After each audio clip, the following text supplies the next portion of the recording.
Guys, Sookshmadarshini എന്ന cinema കണ്ടിട്ട് വരികയാണ്. നോൺസെൻസ് എന്ന സിനിമ സംവിധാനം ചെയ്തിട്ടുള്ള MC ജിതിൻ എന്ന MC ആണ് സൂക്ഷ്മദർശിനി സംവിധാനം ചെയ്തിട്ടുള്ളത്. ബേസിൽ ജോസഫ് നസ്രിയുമാണ് ഇതിലെ പ്രധാന കഥാപാത്രങ്ങളെ അവതരിപ്പിക്കുന്നത്.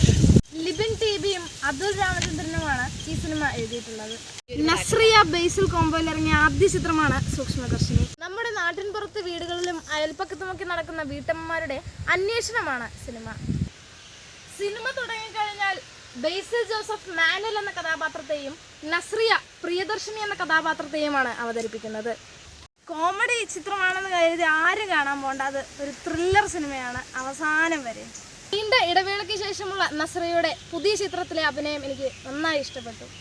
ഇതിലൊക്കെ നസ്രിയ ഭയങ്കര കോമഡി ആണെങ്കിലും സിനിമയിൽ ഭയങ്കര സീരിയസ് ആണ്. ബേസിൽ ജോസഫിനെ കാണുമ്പോൾ അയൽപ്പക്കക്കാരൻ പയ്യൻ, കോമഡി ചെയ്യുന്ന പയ്യൻ എന്നൊക്കെ ഇമേജാണ് പ്രേക്ഷകർക്കിടയിൽ ഉണ്ടാകുന്നത്. പക്ഷേ ഈ സിനിമ ത്രില്ലർ സിനിമയാണ്. ഈ സിനിമയുടെ ആദ്യ ഭാഗം ഒരു ആവറേജ് പടമായിട്ടൊക്കെയാണ് നമുക്ക് തോന്നുന്നത്. പക്ഷേ സെക്കൻഡ് പാർട്ട് സൂപ്പറായി. സിനിമയിലെ കഥാപാത്രങ്ങളുടെ സൗണ്ടും വിഷ്വൽ എഫക്ട്സും ഒക്കെ വളരെ നന്നായിട്ട് ചെയ്തിട്ടുണ്ട്. ഈ സിനിമ മുഴുവനായും കൊണ്ടുപോകുന്നത് ബേസിൽ ജോസഫാണ്.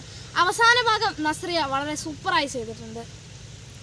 കിടിലൻ മ്യൂസിക്കൊക്കെ ആയിട്ട് ഈ സിനിമ അവസാനം വരെ പ്രേക്ഷകരെ പിടിച്ചിരുത്തുന്നതാണ്.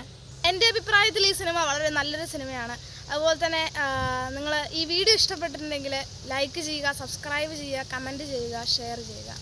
അപ്പോൾ അടുത്തൊരു പുതിയ സിനിമയുടെ വിശേഷമായിട്ട് വരുന്ന